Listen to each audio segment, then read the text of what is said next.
لا حول ولا قوة إلا بالله العلي العظيم. حسبنا الله ونعم الوكيل، نعم المولى ونعم النصير. أعوذ بالله من الشيطان الرجيم. بسم الله الرحمن الرحيم. الحمد لله الذي يؤمن الخائفين وينجي الصالحين ويضع المستكبرين ويهلك ملوكا ويستخلف آخرين. والصلاة والسلام على رسول ثقلين محبوب رب المشرقين والمغربين جد الحسن والحسين نبينا سيدنا بالقاسم محمد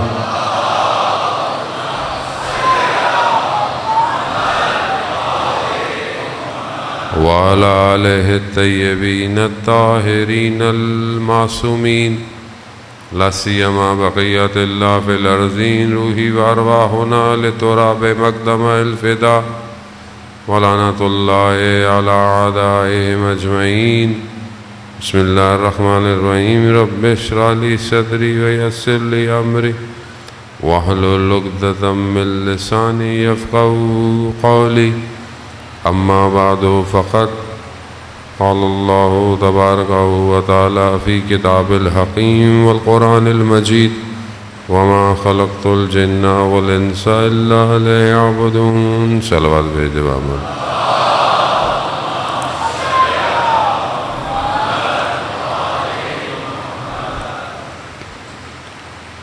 کربلا زندگی کے ہر حصے کو نمایاں کرتی ہے. کربلا میں ایسا نہیں ہے کہ کوئی ایک زاویہ صرف بیان ہوا ہو. ہر زاویے سے دیکھیں، ہر شخص دیکھے، ہر قوم دیکھے، ہر ایج سے دیکھا جائے تو بھی کربلا اسے درس دیتی ہوئی نظر آتی ہے. چاہے وہ بوڑھا ہو، چاہے وہ بچہ ہو، چاہے وہ جوان ہو، چاہے خاتون ہو، چاہے ماں ہو، بہن ہو، ہر زندگی کا حصہ کربلا میں موجود ہے. اسی لیے کربلا قیامت تک کے لوگوں کے لیے درس کی جگہ بن چکی ہے. قرآن بھی جہاں انبیاؤں کا ذکر کر رہا ہے، جب نبی کا ذکر آتا ہے یا ذہن میں تصور آتا ہے تو ہمارے ذہن میں آتا ہے شاید اللہ کا نبی یعنی کوئی بزرگ، کوئی بوڑھی شخصیت، بزرگ شخصیت. بزرگی باطنی ضرور ہے، لیکن اللہ کے نبی جن کو جب پیغام دیا گیا، اور اکثر جو ان کے واقعات ہیں، قصے ہیں قرآن میں، وہ ان کی جوانی کے ہیں. یعنی ہمیں جو ہے وہ انبیاء جوان ہیں. حضرت ابراہیم نے جب بتوں کو توڑا ہے اور ایک بت کے جو ہے وہ گردن میں لٹکا دیا، وہ حضرت ابراہیم جوان ہے. اس وقت جوانی میں جو ہے وہ توحید کا پرچم بلند کر رہے ہیں. حضرت ابراہیم جوانی ہے، نکلتے ہیں، دیکھتے ہیں، تاروں کو دیکھتے ہیں، ایک قوم پوجا کر رہی ہے. صبح نکلتے ہیں، ستارے غائب، تو فرماتے ہیں کہ یہ تو خدا نہیں ہو سکتا جو دن میں غائب ہو جائیں. اسی طرح چاند، اس طرح سورج، وہ بھی جوانی ہے. حضرت یوسف کو جب نبوت ملی ہے عین جوانی ہے. جوانی کے اندر ان کو جو ہے وہ اللہ نے اس پیغام کو ابلاغ کے لیے دیا. جوان قرآن کی نگاہ میں بہت امپورٹنٹ ہے، اور یہ جوان ہی ہے جو معاشرے کو چلا سکتا ہے. آج بھی وقت کے امام کو جوان کی ضرورت ہے. کیونکہ جوان کے اندر اتنا اسپرٹ ہوتا ہے، اتنے ایمبیشس ہوتے ہیں، اتنی اس کی انرجی ہوتی ہے کہ وہ تھکتا نہیں ہے، وہ رسک لے پاتا ہے، وہ خوف کو فنا کر دیتا ہے، وہ پہاڑوں کو طے کر سکتا ہے۔ یہ جوان کے اندر اللہ نے طاقت لکھی۔ اب دو مشینریاں جو ہیں وہ ایک ساتھ چلتی ہیں، ایک الہی ہے، ایک طاغوتی ہے، شیطان کا سلسلہ ہے۔ وہ اس کی بھی پوری طاقت جوان کے اوپر ہے۔ جتنے بھی واقعات، جتنے بھی داستانیں نبی کے مقابلے میں بھی ہیں، وہ شیطان جوانی میں کر رہا ہے۔ جتنے بھی گمراہ کرنے کے پلیٹ فارمز ہیں، سافٹ ویئرز ہیں، اپلیکیشنز ہیں، پلاننگ ہے، وہ سب کس کے لیے ہے؟ وہ جوان کے لیے ہے۔ تو یہاں جوان بہت امپورٹنٹ ہے۔ اگر جوان اپنی قدر کو پہچان لے تو اسے پتہ چل جائے گا کہ خدا نے اسے کتنی بڑی اپرچونٹی دی ہے۔ اور یہی جوان امت ہے جس امت کو اپنے امام تک پہنچنا ہے۔ کربلا انہی جوانوں کی داستان ہے کہ جہاں اتنے جوان جمع ہو کر اپنے امام پر اپنے آپ کو قربان کر رہے ہیں۔ اب یہ جو راستہ بن رہا ہے، یہ جو راستہ بنایا ہے جوانوں نے بنایا۔ جوان آج آپ کو کہیں پہ بھی کامیابی نظر آتے ہیں، قوموں کو، ملکوں کو ترقی کرنے کے لیے، چاہے وہ ایجوکیشن ہو، چاہے وہ انڈسٹری ہو، چاہے وہ کوئی بھی سیکٹر ہو، حتیٰ ملکوں کے حدود ہوں، دین کی پاسداری ہو، وہاں پر بھی آپ کو صرف جوان نظر آئے گا۔ جوان تھے۔ 8 سال عراق ایران کی جو وار تھی، اس کے اندر کیسے جوان تھے کہ سحر میں مانا جاتے امیر المومنین پڑھتے ہیں، فجر کی نماز سے پہلے زیارت عاشورہ، اور پھر نمازیں پڑھ رہے ہیں۔ ظاہر ہے یہ جوانی میں جو لذت ہے عبادت کی، اور دو ہی کام، دو ہی خواہشات، تیسری خواہش نہیں، یا شہادت یا زیارت، بس امام زمانہ یا شہادت دے دیں یا زیارت کرا دیں، تیسرا آپشن نہیں ہے لائف میں۔ کیا آج کا جوان اس امید سے آگے بڑھ رہا ہے یا نہیں بڑھ رہا؟ بس یہی عزیزان محترم چند گزارشات آج آپ کے اذان عالی میں منتقل کرنی ہے کہ جوان جو ہے وہ ایک ایسی مشینری ہے کہ جسے اگر صحیح طریقے سے سسٹمیٹک نہ کیا جائے تو قوم برباد ہو جاتی۔ خوب یہ طاقت جوانی کے اندر جب تک ہدف نہیں ہو، اسٹیبلٹی، رکاوٹ نہیں آ سکتی۔ اب آپ گھر سے نکلیں، آپ کا ہدف ہی کوئی نہیں ہے، آپ کبھی ادھر چلے گئے، کبھی ادھر چلے گئے، کبھی ادھر چلے گئے، واپس آ گئے، کچھ بھی نہیں ہے، ہدف ہی نہیں ہے زندگی میں۔ جب آپ کچھ گھنٹوں کے لیے ابھی آپ اپنے گھر سے آئے، دور سے آئے، قریب سے آئے، بس پہ آئے، بائک پر آئے، گاڑی پر آئے، پیدل آئے، لیکن آپ کا ہدف ہے نا کہ ہم یہاں سے نکلے ہیں، ہم نے یہاں پہنچنا ہے، وہی ہدف ہے۔ یہ ہدف پورا کیا پھر آپ نے واپس جانا ہے۔ اب کتنے گھنٹے کا ہوا جو بھی آپ، تو چند گھنٹے کا سفر آپ نے با ہدف کیا۔ اب یہ الگ بات ہے میرے جیسا نکما طالب علم آپ کے سامنے بیٹھا ہو جو آپ کے ہدف کو خراب کر دے، وہ ایک الگ بات ہے۔ وہ اچھا طالب علم ہو تو کم از کم آپ با ہدف یہاں سے جائیں۔ اب جب تھوڑی دیر کے لیے آپ بغیر مقصد کے نہیں موو کر رہے تو یہ آپ کی جو زندگی ہے ظاہری، یہ بغیر مقصد کے ہے، یہ بغیر ہدف کے ہے، اور اس میں آپ اپگریشن نہیں کر رہے۔ ہدف کیا ہونا چاہیے؟ آپ بولیں جی میں تو پڑھ رہا ہوں، پڑھائی میرا ہدف، یہ میرا ہدف ہے۔ وہ یہ دیکھیں، یہ دنیا کے جو سسٹم ہے یہ بہت اچھے ہیں، ان کو آپ نے اور بہتر کرنا ہے، اس کی کاؤنسلنگ کریں، بہتر سے بہتر اپنے آپ کو آگے کی طرف بڑھیں، لیکن اصل مقصد بندگی ہے۔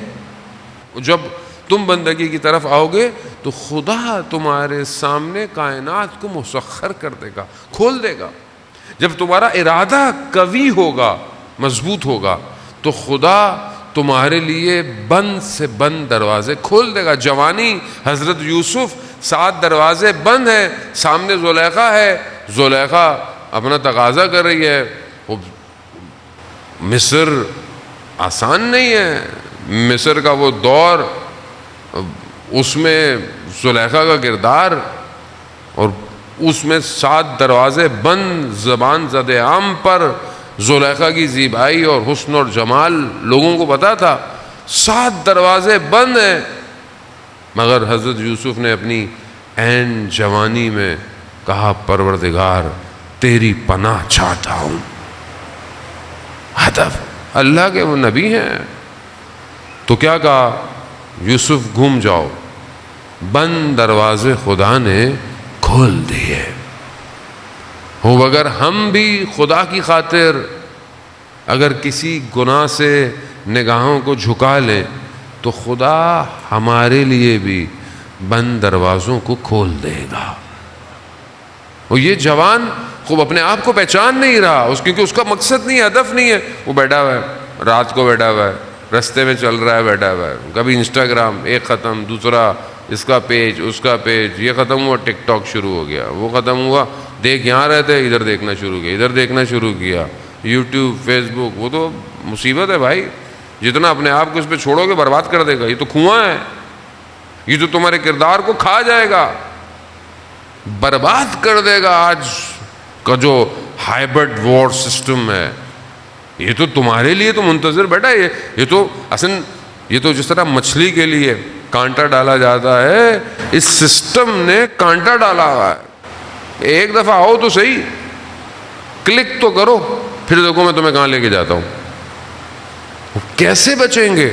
جب آپ اپنی زندگی کی ہدف بندی کریں گے۔ ہاں، رجب علی خیاط کو اتنا سب کچھ کھل گیا کہ کوئی اگر آ کر اپنی مشکل بیان کرتا تھا تو اس مشکل کی وجہ کیا ہوتی تھی رجب علی خیاط بتا دیتے تھے۔ نجف جب جاتے تھے امام کے حرم میں، مولا امیر کے، تو یہاں امام سے سوال کرتے تھے تو اندر سے جواب آتا تھا۔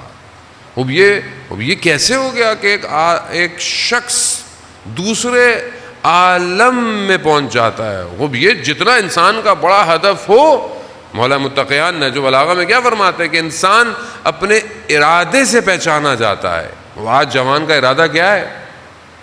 آج جوان کیا ارادہ کر کر گھر سے باہر نکل رہا ہے؟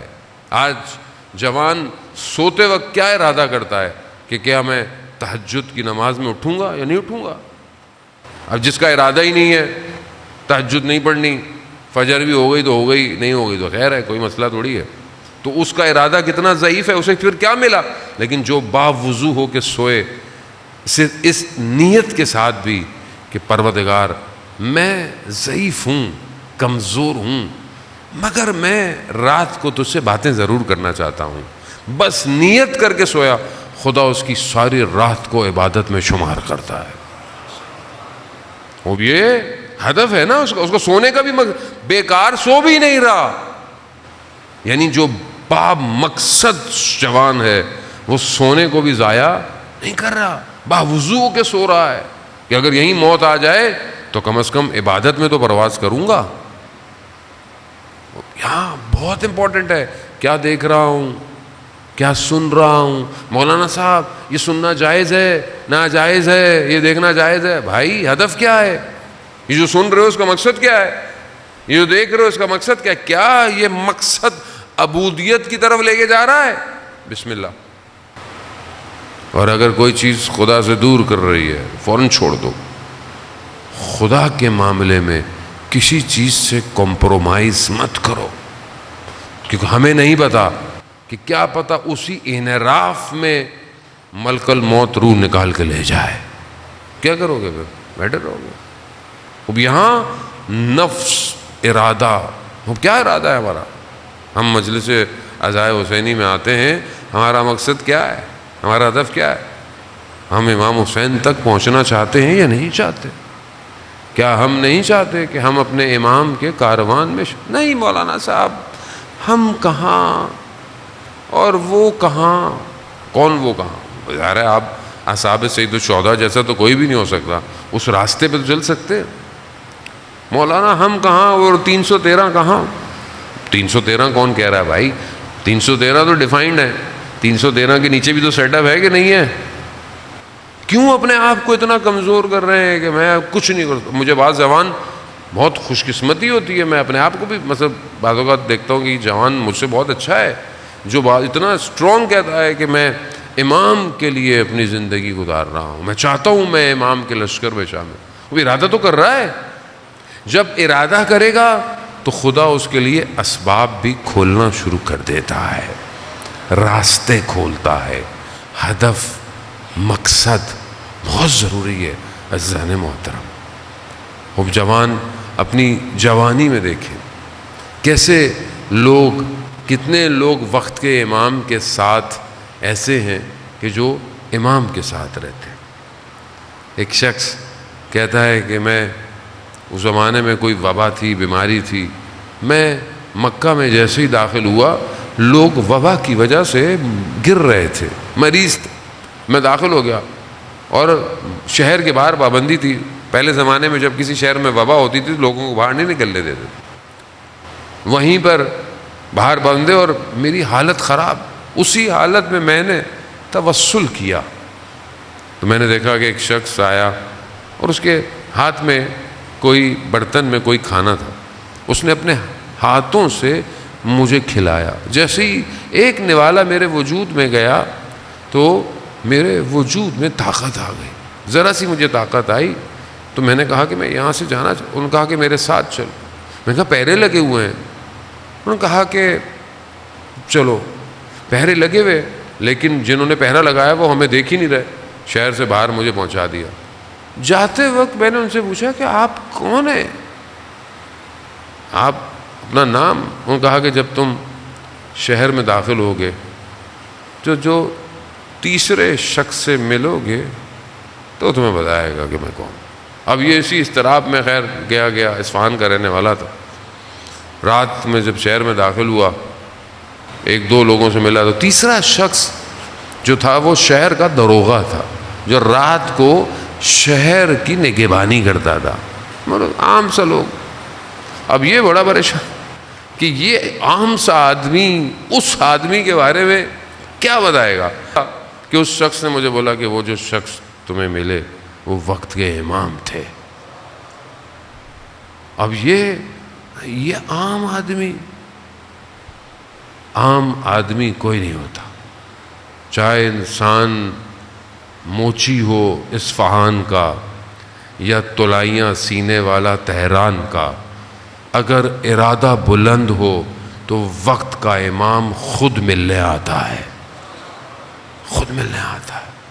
صلاحیت پیدا کرنی، اپنے آپ کو اس قابل کرنا پڑتا ہے۔ یہی چیز آپ کو امام کی حکومت میں شامل کرے گی۔ وہ امام کی حکومت آسان نہیں ہے، امام کی حکومت میں بہت اسٹرانگ برین چاہیے جو برداشت کر سکے سیم ٹائم پر۔ اب آپ دیکھیں نا، آپ سب ماشاءاللہ جوان ہیں، آپ جانتے ہیں کہ اسٹرانگ پروسیسر کیا ہے۔ آج جو جس جنریشن پر پروسیسر اور چپ چلے گئے ہیں، خاص طور پہ موبائل کے، آپ کتنی ونڈوز کھول لیں، کتنی اپلیکیشنز کھول لیں، کتنی اس کو کھول لیں، اس کی میموری بھی بڑھ گئی ہے، پروسیسر میں بھی طاقت بڑھ گئی ہے، گرافکس سب کچھ۔ کیوں؟ جتنی طاقت ہے اتنی پروسیسنگ جو ٹائم ہے اس کا بڑھ گیا ہے، ہینگ نہیں ہو رہا سسٹم۔ ذرا سا پرانا موبائل ہو، 2-4 اپلیکیشن کھول لیں، واٹس ایپ ہی نہیں کھلتا، ذرا سی چیزیں ڈیٹا زیادہ ہو جائے ہینگ ہو گیا۔ کیوں ہو گیا؟ کیونکہ کیپیسٹی کم ہے اور سسٹم زیادہ ڈل گیا ہے۔ خوب ظاہر ہے اگر جوان اپنی پوری انرجی کو دنیا میں لگائے گا، دنیا کی خواہشات میں لگائے گا، تو ذرا سی دیر میں عبادت کے معاملے میں ہینگ ہو جائے گا، آگے بڑھ ہی نہیں رہا، کچھ کھول ہی نہیں رہا۔ اللہ اکبر کرتا ہے، کبھی کچھ نہیں کھلا اس کے لیے، کبھی اس کی آنکھوں میں آنسو نہیں آئے، کبھی اس کے سجدوں میں لرزہ نہیں آیا۔ کیوں نہیں آیا؟ ایسے دنیا بھری ہوئی ہے۔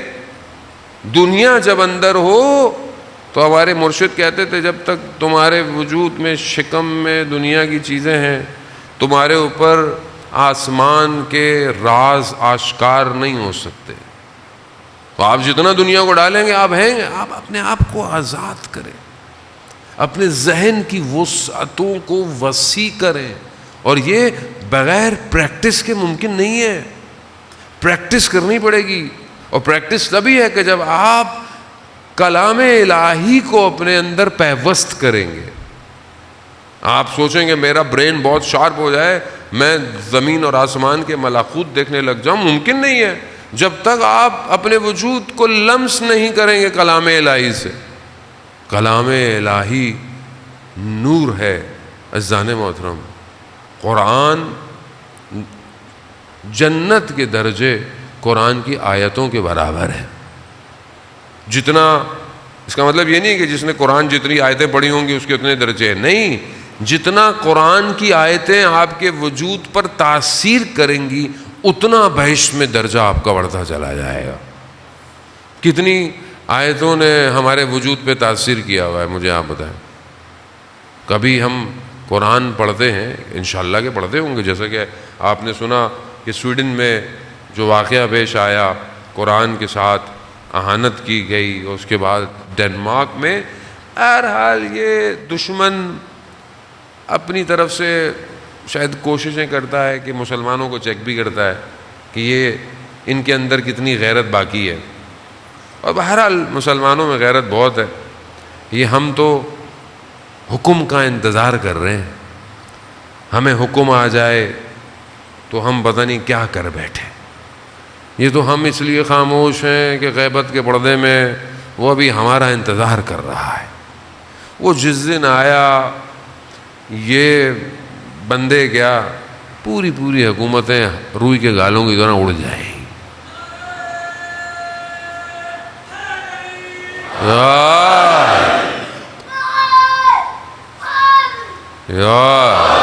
اب ظاہر ہے, دیکھیں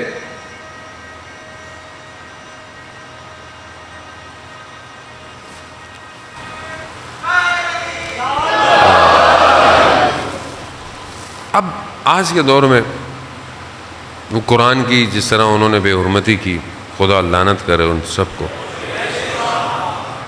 ہمیں کیا کرنا چاہیے؟ ہم کیا کریں؟ آپ بولے ہمیں غصہ ہونا چاہیے, ہمیں پروٹیسٹ کرنا چاہیے. اچھا پھر کیا ہوگا؟ تھوڑی دیر کے لیے تصویریں کھینچیں گی, آپ نے پروٹیسٹ کیا, آپ اپلوڈ کر دیں گے, پھر کیا ہوگا؟ اصل پروٹیسٹ قرآن کو اپنے وجود میں اتارنا ہے. یہ کریں. اگر آپ واقعاً قرآن کی بے حرمتی میں نالاں ہیں تو کم از کم روز 20 آیتیں تو پڑھیں قرآن کی. جمع ہو جائیں, اچھی بات ہے, بتائیں دنیا کو کہ بہرحال آپ قرآن کا معاشرہ ہیں, بتائیں. لوگوں نے کیا ہے, لوگوں نے مجلسوں میں بھی قرآن ہاتھوں میں اٹھائے ہیں, بتائیں, اچھی بات ہے, آپ کریں. لیکن اصل تو یہی ہے. ابھی آپ نے یہاں ہاتھ میں اٹھایا, گھر میں آپ نے کبھی قرآن اٹھایا ہی نہیں, تو کس کو اپنے ہاتھ کو دھوکہ دے رہے ہیں؟ آج دشمن کیوں ایسی سازشیں کر رہا ہے کہ ہم کمزور ہیں. اگر ہم تعلیمات قرآن پہ عمل کرتے تو کسی کی مجال تھی؟ نہیں. قرآن امام جعفر صادق علیہ الصلوۃ والسلام ارشاد فرماتے ہیں, اللہم صلی علی محمد وعلی محمد. امام فرماتے ہیں کہ امام کا جو قول ہے, خدا بہرحال میں اپنے آپ سے مخاطب ہوں, آپ کو نہیں کہہ رہا, خدا مجھے توفیق دے. امام فرماتے ہیں کہ 50 آیتیں قرآن کی ڈیلی پڑھنی چاہیے, 50. لیکن بعض روایات کہتی ہیں کہ اگر 20 پڑھو تو کم از کم غافلوں میں سے نہیں ہو. لیکن کتنا ہم پڑھتے ہیں. اور یہ اذان محترم دیکھیں, قرآن صرف ثواب کمانے کے لیے نہیں پڑھنا, آپ نے قرآن سمجھنے کے لیے پڑھنا ہے. تدبر, تفکر. میری زندگی گزر گئی, میں نے قرآن کی تفسیر نہیں دیکھی, مجھے پتہ ہی نہیں ہے کتنی تفسیر ہے. تفسیر کہتے کسے؟ یہ کیسے ہوگا کہ آپ دیکھیں جب رسول خدا حضرت محمد مصطفیٰ صلی اللہ علیہ وآلہ صلی اللہ محمد, جب رسول خدا فرماتے ہیں کہ میں تمہارے درمیان میں 2 چیزیں چھوڑ کے جا رہا ہوں, کیا؟ ایک قرآن, ایک اطرت اہل بیت. جو دونوں کو تھامے گا, پکڑے گا, وہ مجھ تک پہنچے گا. یعنی امپورٹنٹ چیز ہے نا، ایسی تو نہیں ہے. تو اب میں نے قرآن کو کتنا تھاما ہوا ہے، اور قرآن اہل بیت سے جدا نہیں ہے، اہل بیت قرآن سے جدا نہیں ہے. اب اس کو پریکٹیکل ترجمہ پڑھیں. اب تو بہت آسان ہو گیا انٹرنیٹ پہ، تو اب تو ہمارا بھی جو چینل ہے سبیل قرآن، 7 منٹ میں آپ ڈیلی تفسیر کے ساتھ آپ پڑھیں. 7 منٹ نہیں ہے آپ کے پاس، 3 منٹ میں آپ ترجمے کے ساتھ. 3 منٹ نہیں ہے میرے پاس، تو بھائی پھر میں امام زمانہ کے پاس کیسے جاؤں گا جب 3 منٹ نہیں ہے میرے پاس. ہدف، مقصد، وجود میں نورانیت کو اتارے. عزیزان محترم، یہ جب ہوگا تبھی آج جوان وہ جوان بنے گا کہ جس کی جان کربلا کے جوان پر قربان ہو جائے گی. آپ دیکھیں نا کہ یہ کربلا جب جوان کا ذکر کرتی ہے، نوجوان کا ذکر کرتی ہے، تو بڑے معارف ہیں، بہت معرفت ہے، ایک ایک جملے میں معرفت ہے. تو کیا میں اپنی زندگی میں میرا رول ماڈل جوان ہے؟ آپ تو بولیں گے ہاں جی مولانا صاحب ہم جوان کو فالو کرتے ہیں. مثلا کوئی فٹ بالر ہے وہ بھی تو جوان ہی ہے، کوئی کرکٹر ہے وہ بھی جوان ہے، کوئی مثلا کسی کو کوئی اور گیم پسند ہے، کسی کو کوئی اور چیز پسند ہے، وہ بھی اچھی بات ہے. لیکن یہ آپ کو، میں نہیں بولتا کہ آپ سپورٹس کھیلیں، امپورٹنٹ ہے، اپنے آپ کو ایکٹیو رکھیں، بیماریوں سے دور رہیں گے، سٹریس سے دور رہیں گے، ٹینشنوں سے دور رہیں گے. لیکن یہ رول ماڈل آپ کو آپ کے اصل مقصد تک لے کے نہیں جائے گا. آپ کو ایسے جوان کی ضرورت ہے کہ جو آپ کو آپ کے اصل ہدف تک لے کے جائے، اور وہ سوائے کربلا کے جوان کے کوئی اور جوان نہیں ہے. وہ جوان کہ جو اپنی جوانی میں نقاب لگاتا ہو، حسن اتنا ہو، جس کا کردار، جس کی گفتار، جس کا سب کچھ شبیہ پیغمبر ہو. امام حسین علیہ السلام فرماتے تھے کہ جب ہم چاہتے تھے اپنے نانا کی آواز سننا، ہم علی اکبر کو سنتے تھے. ہم چاہتے تھے جب اپنے نانا کے چہرے کو دیکھنا تو ہم علی اکبر کے چہرے کو دیکھتے تھے. اب یہ بھی امام حسین کی اسٹریٹجی کا حصہ تھا. امام حسین نے تہجد کی نمازوں میں علی اکبر کو مانگا ہے. جوان ایسے تھوڑی ملتا ہے، ایسے کیسے کوئی پیدا ہو جائے کہ جو 1400 سال گزرنے کے بعد بھی جوان ہے؟ ابھی تک جوان ہے نا. اللہ اکبر، کیسے یہ رول ماڈل ہماری زندگی میں ہے؟ ایسا رول ماڈل ہے ہماری زندگی میں؟ ہم چاہتے ہیں کہ ہم حضرت علی اکبر کے راستے پر چلیں. حضرت علی اکبر کا راستہ کیا راستہ ہے؟ حضرت علی اکبر معرفت اور اپنے امام کے اوپر قربانی کے اس اعلیٰ مقام پر ہے کہ ہمارے استاد آیت اللہ تحریری فرماتے ہیں کہ جناب علی اکبر کی آنکھیں ابھی بند نہیں ہوئیں مگر وہ ان مقامات کو دیکھ رہے ہیں کہ جد رسول خدا اور امیر المومنین جام کوثر لے کر آ رہے ہیں. یہ آسان مرتبہ نہیں ہے، بہت بڑا مرتبہ. کردار، اخلاق، اہل خانہ میں جب بھی پورے راستے میں کوئی بات پہنچانی ہوتی تھی، امام حسین حضرت علی اکبر کا انتخاب کرتے تھے. ایک شخص عالم دین کہتے ہیں کربلا کا رہنے والا تھا، اور میں نے دیکھا کہ وہ حرم امام حسین علیہ السلام کے پاس جاتا تھا اور دعا کرتا کہ خدا مجھے بیٹا دے اور پھر وہ جوان ہو، اور جب وہ جوان ہو اور پھر وہ مر جائے. میں بڑا تعجب کرتا تھا، یہ کیسی دعا کرتا ہے؟ آواز آئی، بازار میں دکان تھی اس کی، کہا بیٹا پیدا ہو گیا. ٹائم گزر گیا، بڑھتا گیا. ایک دن کافی عرصے کے بعد مجھے خبر ملی کہ اس شخص کا جوان بیٹا مر گیا، میں دوڑتا ہوا گیا کہ میں جا کے دیکھوں یہ دعا کیوں مانگتا تھا.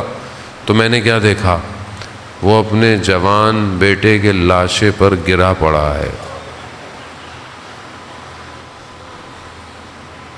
میں نے پوچھا یہ تم تو خود مانگتے تھے کہ تمہارا بیٹا جوان ہو، یہ تم کیوں مانگتے تھے؟ کہا میں دیکھنا چاہتا تھا کہ جوان بیٹے کے لاشے سے کیسے اٹھا جاتا ہے. لیکن کربلا کہتی یہی ہے، جوان دو تو مزہ آئے. جوان دو نا، جوان کو بھیجو تو پتہ چلے پھر امام حسین کے ساتھ کس طرح تم. آسان نہیں ہے یہ، آسان نہیں، بہت مشکل. امام فرماتے ہیں بہترین لذت بیٹا جوان ہو، کامیاب. اور کہا سخت ترین شدید ترین صدمہ یہ ہے کہ جوان اپنی جوانی پہ پہنچ کر دنیا سے چلا جائے. بس عزاداران موت، یہ جوان مدینہ میں اپنے کردار کو پیش کر رہا ہے، اپنی پھپھیوں کو، ماں کو، بہنوں کو سوار کر رہا ہے.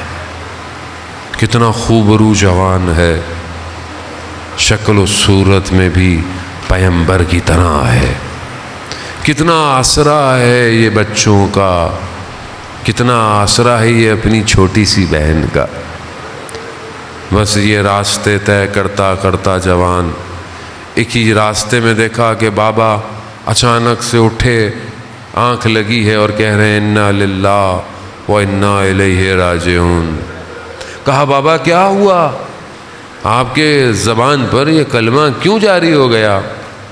امام فرماتے ہیں بیٹا میں نے خواب میں دیکھا نادی منادی کر رہا ہے کہ اس کاروان کے پیچھے موت ہے. اب آپ دیکھیں جوان کا جملہ، یہ ہے جوانی، یہ ہے رول ماڈل، یہ ہے معرفت. جناب علی اکبر فرماتے ہیں بابا کیا ہم حق پر نہیں ہیں؟ امام فرماتے ہیں نہیں بیٹا ہم حق پر ہیں. کہا بابا کیا فرق پڑتا ہے، موت ہم پر آ پڑے یا ہم موت پر جا پڑے؟ واہ کیا تعبیر ہے علی اکبر کی. موت کو بھی شکست دینا چاہتا ہے حسین کا لال. بس عزاداران محترم، روز عاشورائی اصحاب اپنا کردار ادا کر گئے. صبح عاشورہ ہوئی نہیں جب تک علی اکبر نے اللہ اکبر نہیں کہا.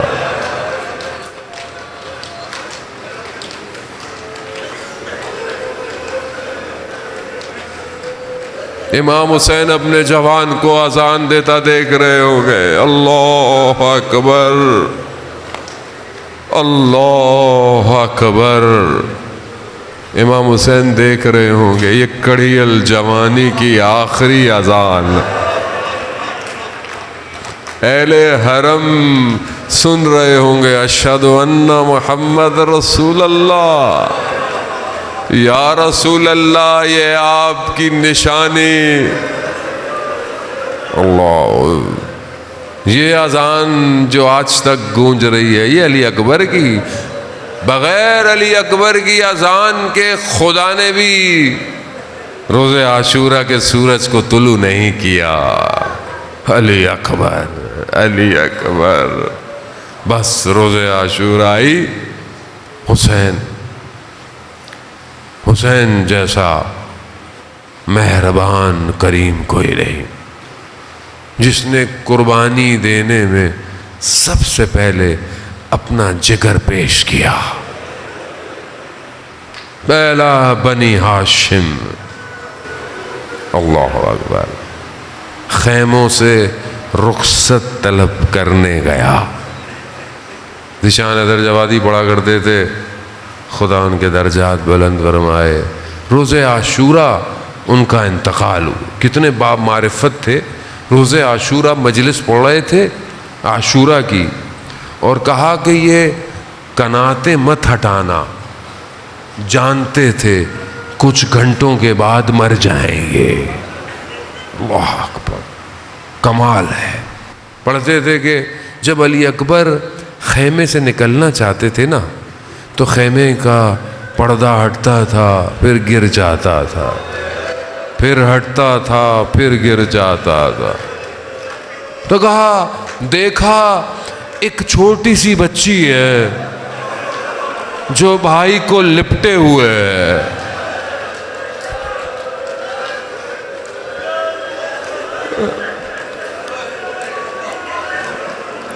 قربان جاؤں میں ام لیلا کے اس جوان پر،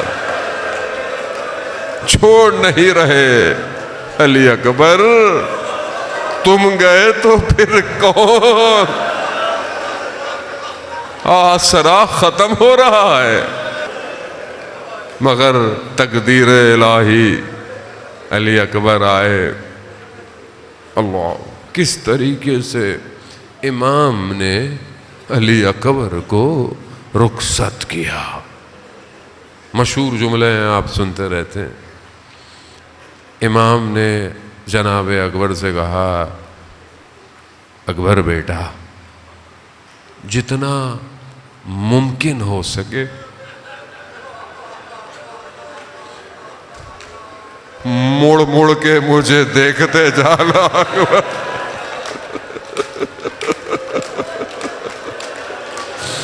جتنا ممکن ہو سکے، جتنا۔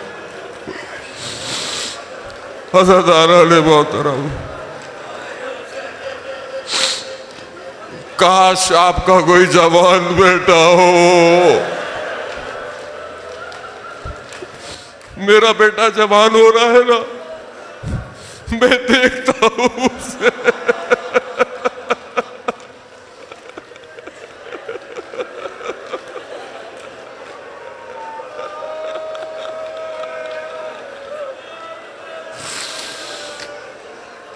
جناب سکینہ بیان کرتی ہے اس جملے کو روز عاشوراء، کہتے ہیں کہ جب بھائی علی اکبر گئے نا اور آنکھوں سے اجل ہو گئے تو میں نے بابا کو دیکھا دشت کربلا میں گھٹنوں کے بل بیٹھ گئے۔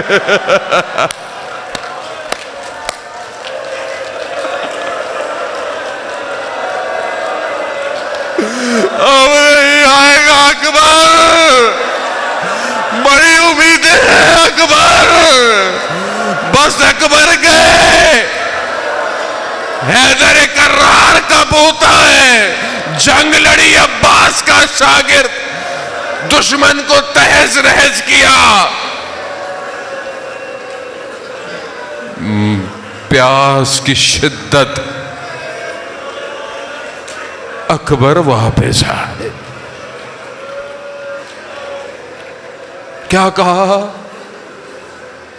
اکبر واپس کیوں آئے؟ کہا بابا لباس کی گرمی پیاس کی شدت مارے دیتی ہے۔ ہائے غریب ہو امام، بیٹا آیا ہے پانی مانگنے، پانی کہاں سے دے؟ بابا اگر تھوڑا پانی مل جاتا نا تو میں دشمن کو بتاتا جنگ کہتے کسے ہیں، مگر آپ سچے تھے، اپنے سینے پہ ہاتھ رکھیں۔ مگر حضرت علی اکبر جانتے نہیں تھے کہ پانی بابا کے پاس نہیں ہے، پھر کیوں آئے؟ علماء کہتے ہیں باپ بیٹے کی محبت ایسی تھی۔ اللہ، مقاتل کہتے ہیں امام نے اپنی زبان کو علی اکبر کی زبان میں ڈالا۔ حضرت علی اکبر نے چیخ ماری، کہا بابا آپ کی زبان تو میرے زبان سے بھی زیادہ خشک ہے۔ ارے علی اکبر، آپ کو کیا پتا آپ کے بابا کتنے دن کے پیاسے ہوں گے؟ بس میرے مولا نے کہا، بس چند جملے، بڑا گریہ کیا آپ نے، جوان ہیں، جوانی کی قدر کریں، علی اکبر شفاعت کریں گے۔ عزاداران محترم، بس میرے مولا نے کہا علی اکبر بس دیر ہو رہی ہے، اب جاؤ۔ بس علی اکبر گئے گئے. عزاداران محترم جتنا علی اکبر لڑ سکتا تھا لڑا, مگر ایک نیزہ برچھی کی طرح آیا, حضرت علی اکبر کی کمر میں پیوست ہوا. استاد سبط جعفر نے کلام لکھا کہ علی اکبر نے گھوڑے کے اوپر اپنی بازوؤں کو یوں ڈالا. مقتل کے جملے ہیں, دشمن کی طرف جب گھوڑا چلا, جس کے پاس تلوار تھی, جس کے پاس نیزہ تھا, اربن اربن ٹکڑے کر دیا علی اکبر کو. علی اکبر زمین کربلا پر آئے, بابا سے مدد نہیں مانگی, کہا بابا آخری سلام ہو. ارے زہرا کا لال نہیں پتا اپنے بیٹے کے لاشے پر کیسے آیا, پہنچا حضرت ابراہیم آئیے. یہ حسین نہ آنکھوں میں بٹیا نہ ہاتھوں میں رسیا, لا الہ